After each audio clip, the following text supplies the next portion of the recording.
everybody, Dr. Kaitlin here with Fit PT. I'm going to take you through a few of my favorite spinal stretches that are easy to do and often come up in common yoga and Pilates type of fitness routines. So we're going to go through a few different variations of some spinal movements. So this is going to include cat and cow, tail wags, which if you've never done those before, those are super fun.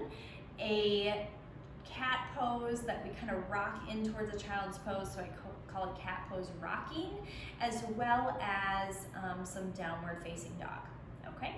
So I cluster all of these together because oftentimes when I'm working with clients in the studio space here from a rehab model, they need a little bit of each of them. So I'm going to take you through this little series of movement and hopefully you find this helpful for home. So first things first, let's start with cat and cow. Now when you're setting yourself up for success with cat and cow, we want to make sure that the alignment of the body is correct. Oftentimes I see people with their hands way too far out from them, more so lining up with their face and where their gaze is. And I want to encourage you to actually draw a line down from your shoulder and place your hands right underneath the shoulders. Same thing from the hips and the knees relationship. We don't want the knees to be together or too far away. We actually want those knees right underneath the hip spaces. Okay, so just kind of use your own body alignment to create some space on your mat in that way. Now, as you inhale, that's where we're going to start with this cow pose. I want you to drop your belly low, lift your chest and your gaze, and lift your tailbone high. So we're trying to create full extension in a U-shaped position of the body. Now, as I exhale, I'm going to lift, I'm going to blow out my air, I'm going to lift my belly button up, I'm going to push into my knees and my hands as if I'm pushing the ground away. Here is cat pose. Again, full rounding or flexion through the spine, letting my head hang heavy, tail is tucked, and I'm really still pulling my belly button up and in as if I could hollow my belly. Okay, creating a rainbow shape here. Now, as you inhale, we're letting go of that belly tension, allowing the belly to relax down, shoulders down away from the ears, shine the chest forward, lift the tail. There's our cow pose. Exhale, out through the mouth, push the ground away, round through the shoulders, cat pose. Okay, so you're following your breath. Inhale here, exhale here. Your breath tells you when to move, not the other way around. Your movement doesn't tell you when to breathe. Okay, so these are nice and slow. Follow your breath. Okay, most people know cat and cow. Now, I mentioned cat pose rocking.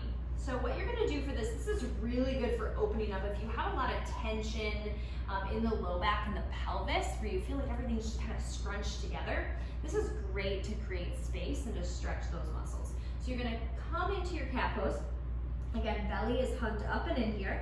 And then from here, I'm going to take a breath in. On my next exhale, I'm going to sink my hips towards my heels, and I'm going to try and stay as rounded and tucked through my tailbone as I can. Good. As I run out of air, I'm going to breathe in. Maybe I come back to kind of a flat, neutral spine. Exhale, push the ground away, cat pose, sink the hips back towards the heels. Okay. Now I'm just rocking forward and back in kind of a straight posture. But if it feels good in your body, try rocking side to side as you sink down. You might even feel a stretch in some different areas and your body might like that. So again, inhale, prepare, exhale, rounding cat pose, and sink either straight back or a little bit of movement side to side, hips to heels. Okay, there's that cat pose rocking. Now, from here, let's go into tail wag. So with a tail wag, what we're going to do with the simple version, you're going to actually start by looking over your right shoulder towards your right hip and thinking about creating a C shape in the body. So I'm thinking about bringing my hip and my shoulder closer together, closing the gap on the right-hand side of my body, and I'm opening the left-hand side of my body. Now to switch this, I'm going to look over my left shoulder towards my left toes and think about closing the gap between my left hip and left shoulder.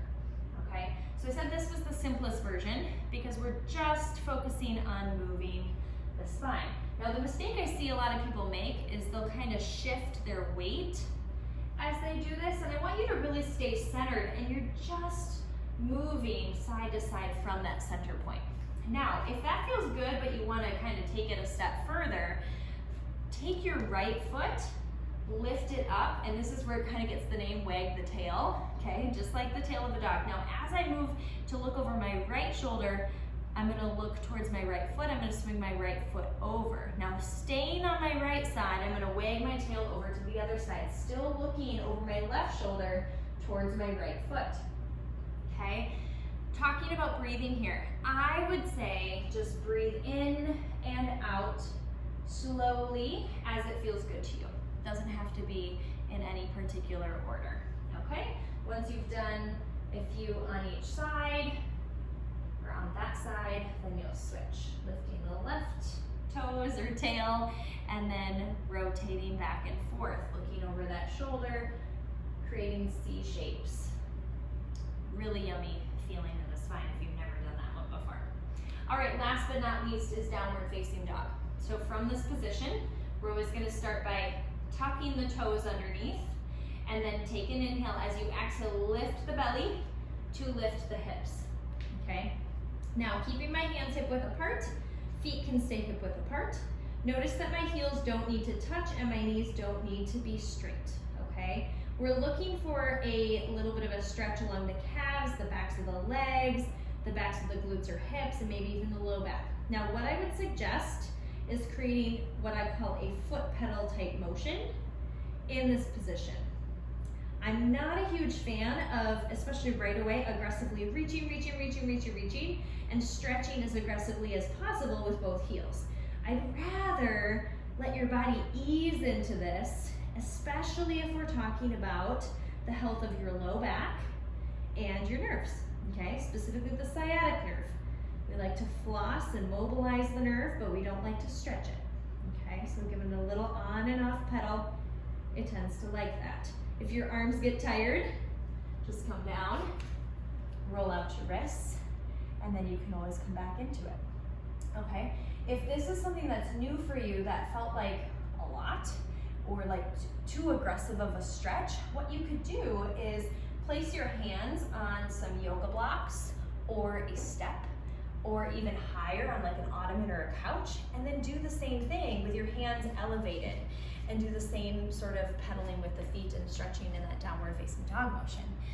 So this entire series that I just put together for you is a great morning routine, or evening routine if you're an evening movement person.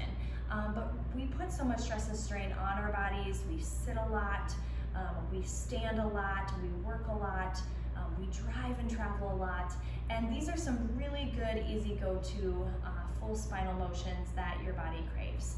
The only one we didn't hit today was rotation. In this position, we did flexion, extension, we did side bending, but we'll save that for another video another day. So really, really good stuff here.